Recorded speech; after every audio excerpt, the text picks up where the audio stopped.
Ngayon, ating pag-aralan ang kalkulasyon ng 1 decimal plus 1 decimal na may pag-angat sa baitang ng digit.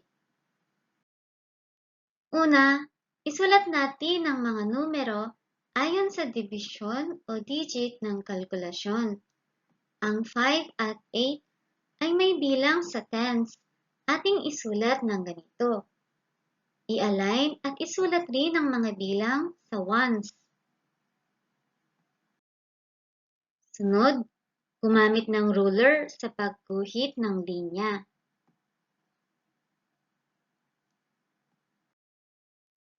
Ngayon, tayo ay magkalkula mula sa tens.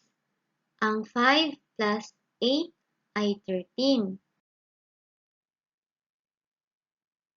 Ang pag-angat ng isang baitang na bilang isa ay isulat ng maliit sa ibabaw ng ones.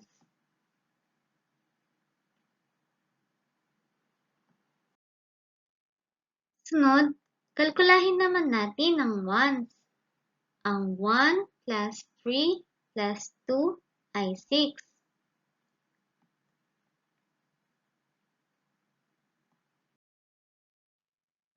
Ating i-align ang mga decimal point sa bandang itaas at iugma natin ang decimal point para sa sagot.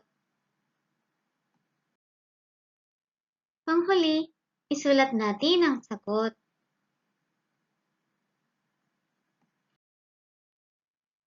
Tayo ay magsanay.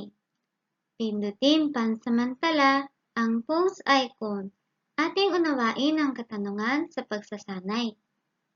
Pindutin ang play icon kapag nasagot ang katanungan at markahan natin ang bilog. Ngayon, magtugma tayo ng sagot. Number 1, 5.4 plus 3.7. Ang sagot ay 9.1. Pangalawa, 4.8 plus 2.4.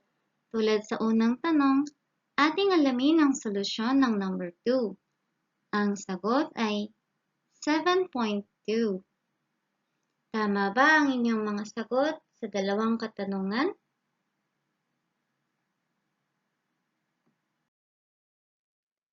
Panghuli, repasuhin natin ang inaral natin ngayon. Sa pagkalkula ng plus, i-align ang mga numero ayon sa digit. Gumamit ng ruler sa pagguhit ng linya. Magkalkula mula sa tens. Pag-angat ng baitang ng digit, isulong sa ones.